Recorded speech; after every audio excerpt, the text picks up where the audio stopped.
Welcome.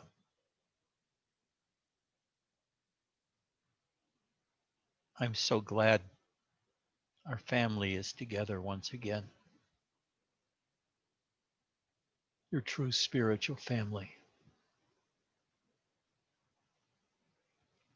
Jay, can you read page 15 and page 18 from the Ashtavakra Gita? Sure. Would you like me to do that now? Yes. Okay.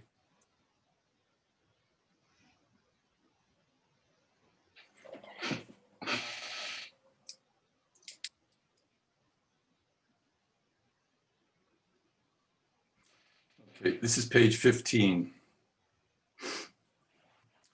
I see only one, many men, one wilderness. Then to what may I cling? I am not the body, nor is the body mine. I am not separate. I am awareness itself, bound only by my thirst for life. I am the infinite ocean. When thoughts spring up, the wind freshens, and like waves, 1,000 worlds arise. But when the wind falls, the trader sinks with his ship on the boundless ocean of my being. He founders, and all the worlds with him. But oh, how wonderful! I am the unbounded deep, in whom all living things naturally arise, rush against each other playfully, and then subside.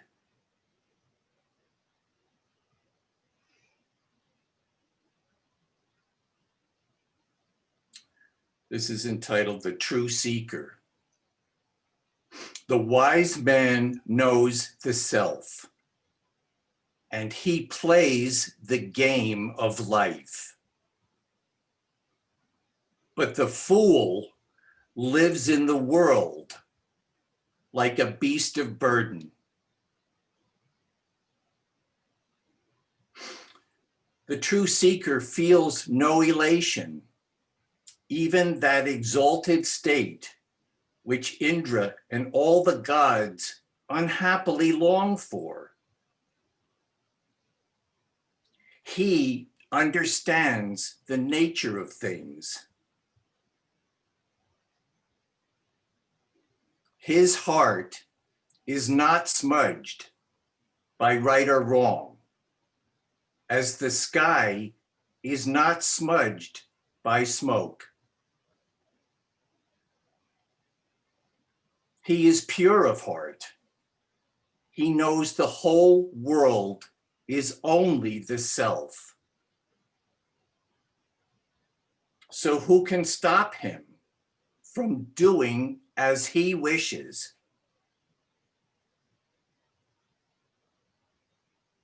Of the four kinds of being, from Brahma to a blade of grass, only the wise man is strong enough to give up desire and aversion. How rare he is. Knowing he is the self, he acts accordingly and is never fearful. For he knows he is the self. One without two, the Lord of all creation.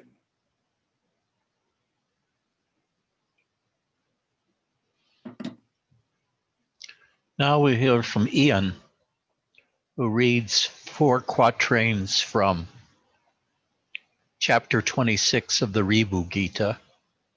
The Ribu Gita was Ramana's favorite, and I picked out those because it emphasizes a certain point. Ian? I would love to help you, Ed, but there's nothing in the chat. Oh, it disappeared? Well, it's not there. Well, let me try it again.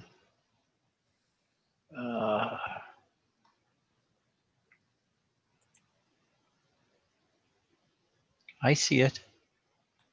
Really? Scroll up. No. If you put something in the chat before anyone enters the room, then they only see what comes after they entered. Aha. Okay, let me put it again, if I can.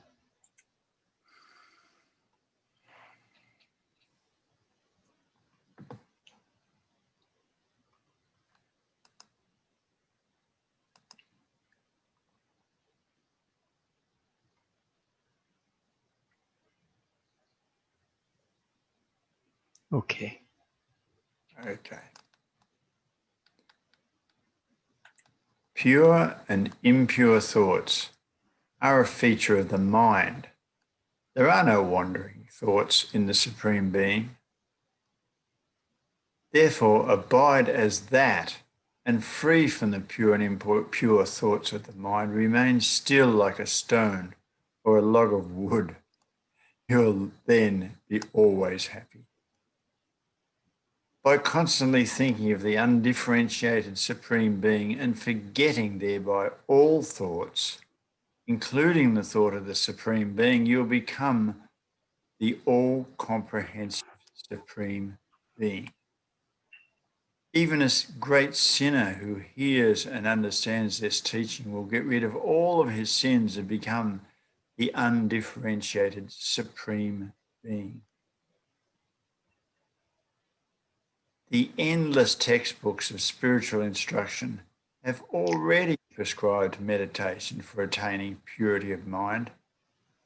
In order for those who have become pure in mind may easily attain liberation and really realizing their absolute and boundless bliss, remain still like a stone in the undifferentiated and all-comprehensive supreme formless God. The nature of this immaculate state has been expounded by me. Therefore,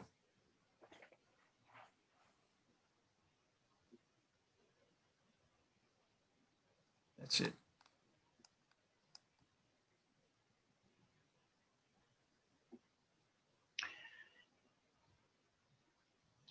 I know many of you go through states of confusion because you have a lot of concepts about what spirituality is about, which you may have had for 20 or 30 or 40 years.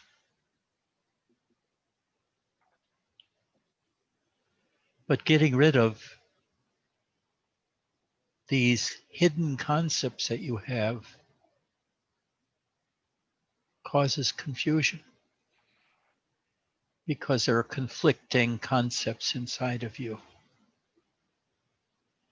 Part of the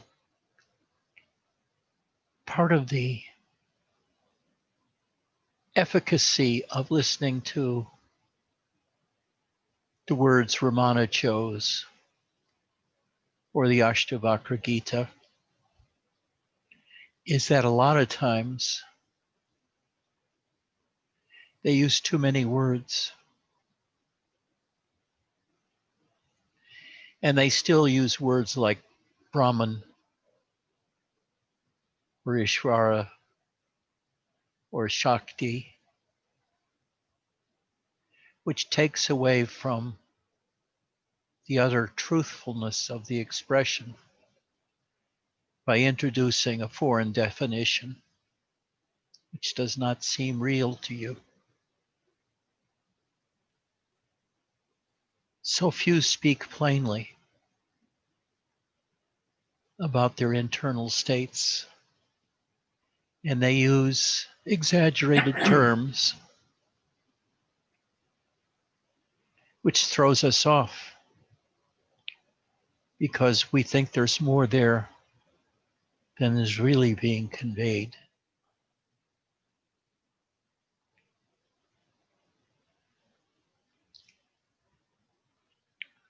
One can feel totally submerged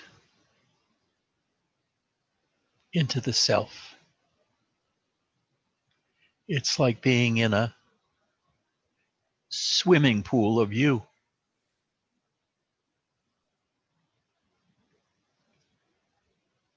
You, you, you, you. You, you, you, you.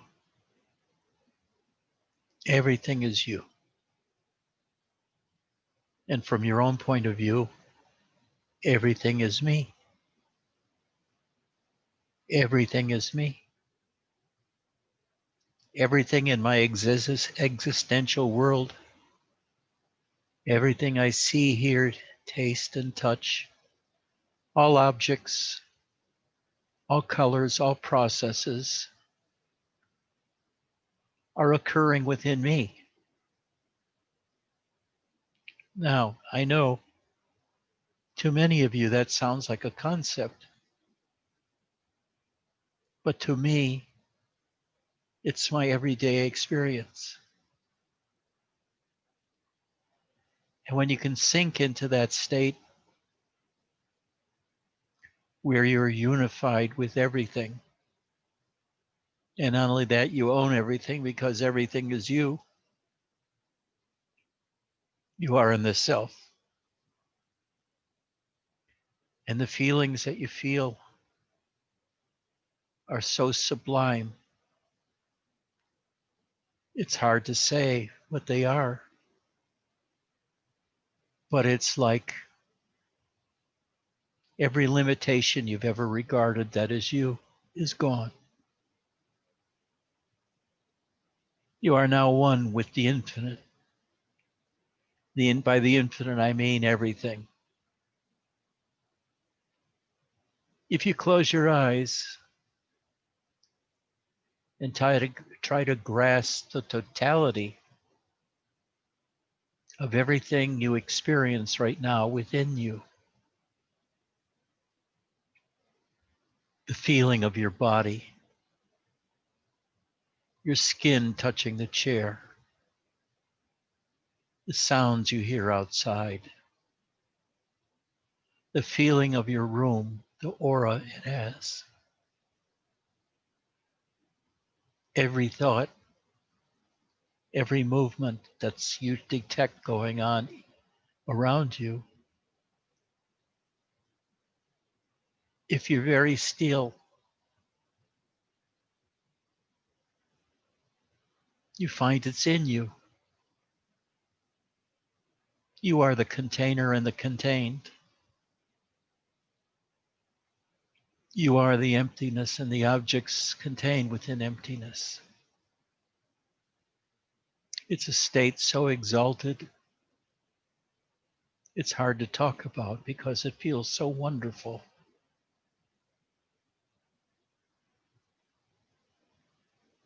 You just relax and relax and relax because there's nothing more to be done.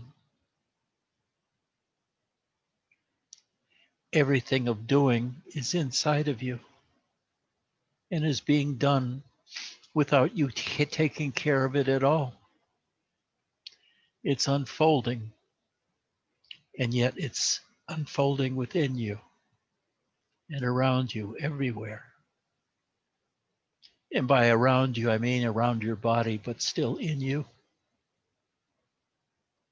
You've expanded to fill the entirety of your manifest existence of everything you see, hear, taste, touch, smell is you.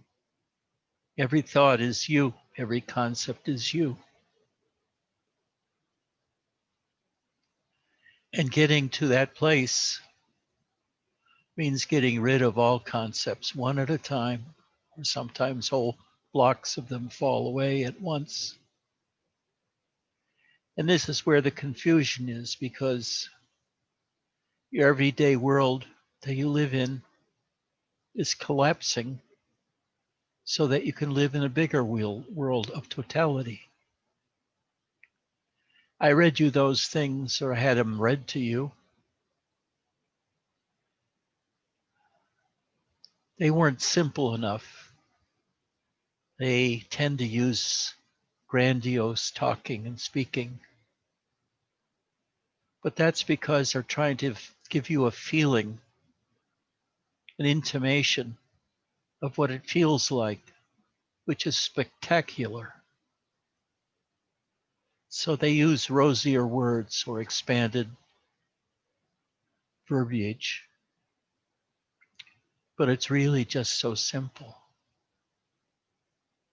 When you're submerged in self, there's nothing to say. Everything is being said and done within you without your need to attend to any detail.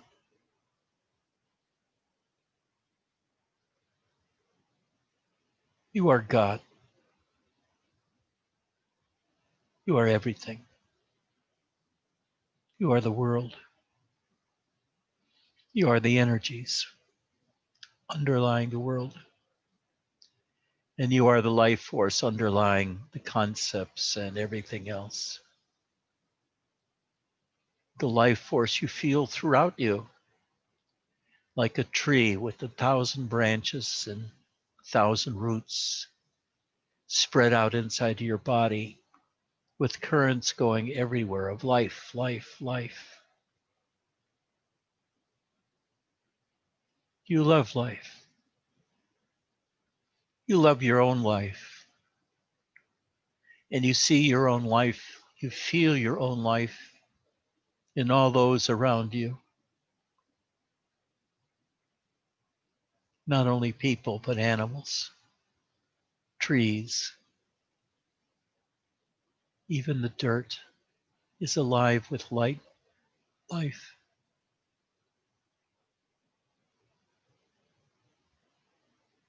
And the light of consciousness illuminates all of it. I don't know whether you can understand, but it's really important to read certain scriptures over and over again.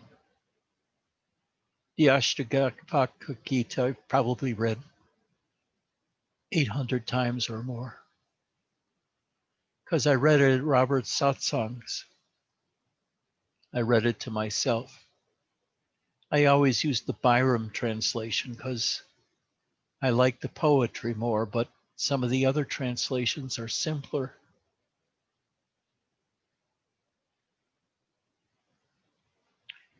Read it though you don't understand it.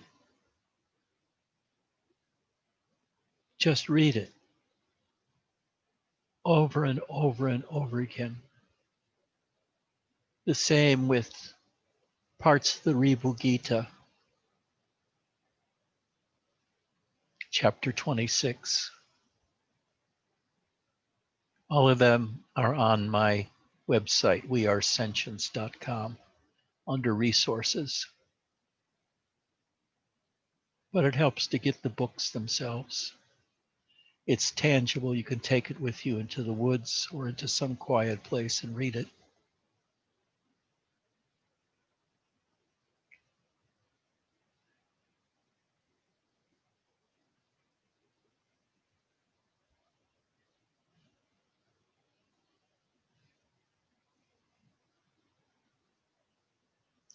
I really hate reading Robert. Robert was, to me, so utterly boring. I fought to keep awake during his satsangs most of the time. Ramanda is confusing to me. He's got too many edges, too many concepts.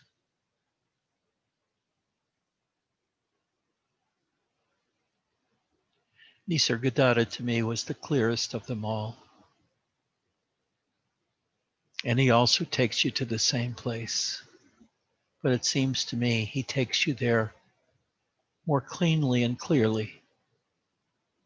It's just that when he takes you there, you also have to drop him. It comes naturally. And then you are the guru. I love you all. Deeply, deeply, deeply. I love you as myself. Look into yourself. Find yourself. Find that emptiness. Find that darkness inside of you and dive within. Dive within. Sink within. Close your eyes and sink within your own self. Sink deeper into the darkness, embracing everything as you go down.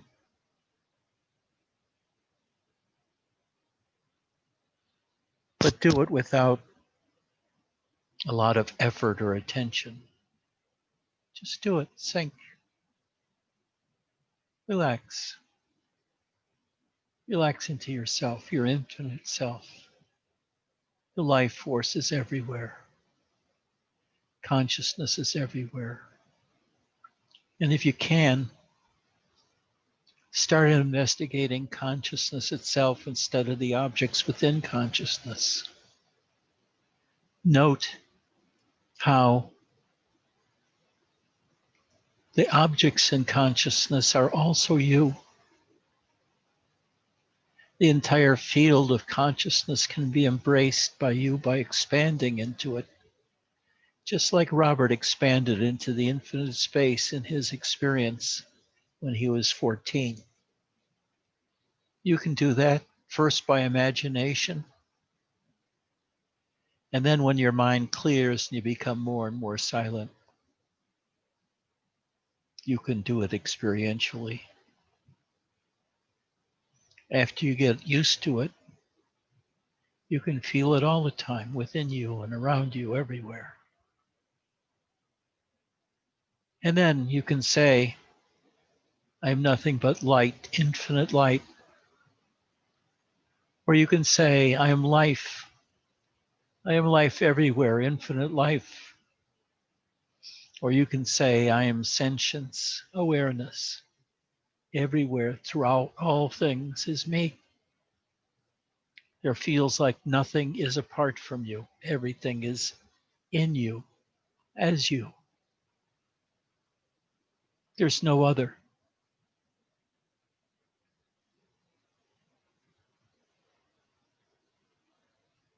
And it's so strange that I came to this state,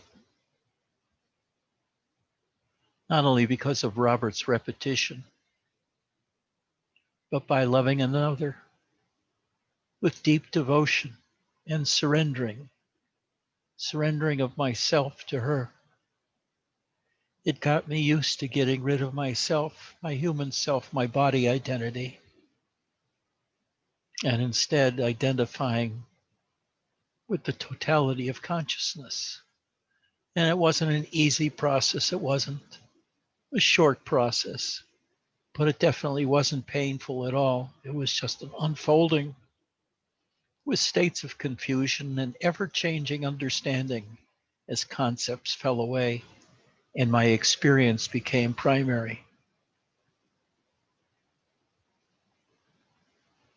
I love you so much. Love yourself.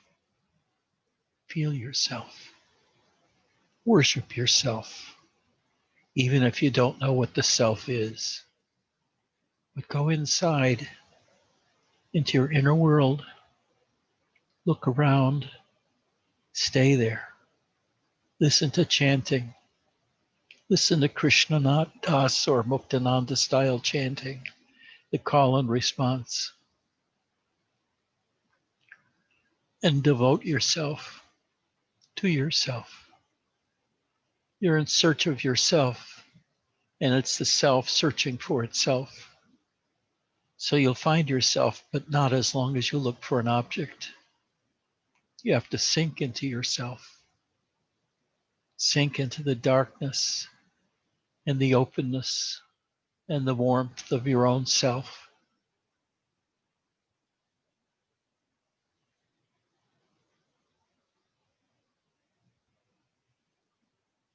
Just stay in silence right now for a while.